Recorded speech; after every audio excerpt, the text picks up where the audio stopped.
Although they have been praised, worshipped, and considered highly influential to the world of underground rock music, the Jesus and Mary chain never made an outstanding impact in the mainstream level of music. However, their 1985 debut album, Psychocandy, provided a ground to build upon for some of the biggest rock acts to come. Today, we're going to take a look at one of the loudest and intensely rebellious records out of the 1980s alternative underground scene.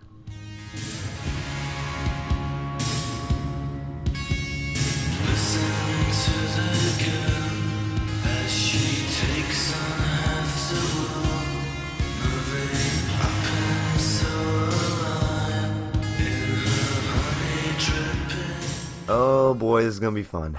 Yeah, alright. The Jesus and Mary chain. Four Scottish teens who drove one of the biggest underground forces in alternative rock.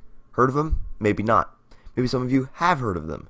Nonetheless, the musical output they have, especially during their first 5 years as a band, from 1984 to 1989, has sent waves of influence onto the works of many others. The most prominent example of this would very likely be the shoegaze genre, with Psychocandy being one of the biggest influences on it. Shoegaze is a subgenre of indie rock, driven by fuzzy, overloaded effects and loud screeching guitars.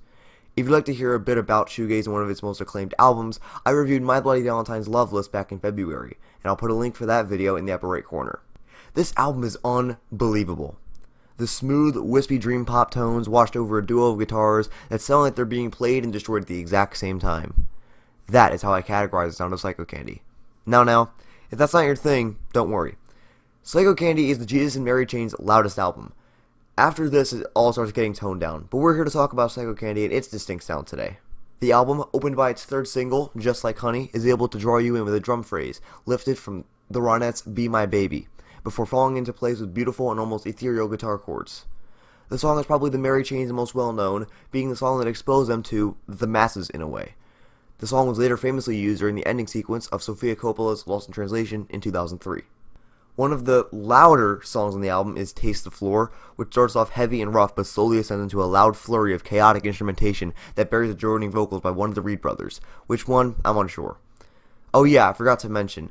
Jim and William Reed, the two brothers who initially formed the Jesus and Mary chain in 1983, sometimes alternate vocals on the album, and subsequent albums by the band as well. But for me, it's a little hard to tell who's singing and when, mostly on Psychocandy. On albums like their second album, Darklands, you can actually tell who's singing a little bit. You know, it's not as hidden as it is on Psychocandy. Some other highlights include Never Understand, a characteristically loud song for the Mary chain, Sowing Seeds, a song that seems to follow Just Like Honey in its structure, being almost an exact clone of the song, and, okay, can I just cheat and say the whole album has amazing songs? It's really hard to pick out highlights when you're talking about one of the most revered albums of all time. Although I would personally say that I'm a bigger fan of their second studio album, Darklands, which was released in 1987, Psychocandy is undeniably influential, powerful, and amazing, becoming one of the standout albums of the 1980s, and even of all time. Multiple critics, like myself, share my sentiment. Psychocandy's been consistently listed as one of the greatest albums of all time, and I think it deserves that status.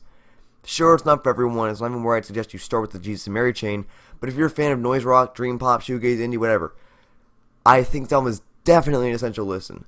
You know that book, 1000 Albums You Should Hear Before You Die, or something like that, I think is what it's called? This album is one of those included, and rightfully so.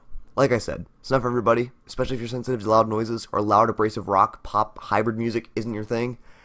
But for the people who have a taste for the delightfully eclectic and the critically praised, this one's for you. With that, I give the Jesus and Mary chain's Psychocandy a 9 out of 10. Thank you all so much for watching this video, it's greatly appreciated. As always, I am going to be doing some more reviews really soon as school's starting to wind down, finals are almost done, papers are almost done being submitted. It's going to be great. I've got a big review coming out next month, as I've stated previously.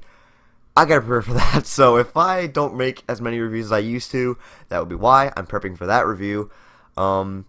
It's really hard to plan things, especially if you don't know how you're going to go about these things, especially if it's a month away. It's really stressful, but don't worry. We'll get it all done. Have some reviews out in a little bit, and we're going to be good. We're going to do some non-music ones here in a bit, like I said in my update video. It's going to be fun. If you guys have not heard this album, I recommend it. Not highly recommend it, but I do recommend it that you give it a listen. If you have heard this album, what do you think?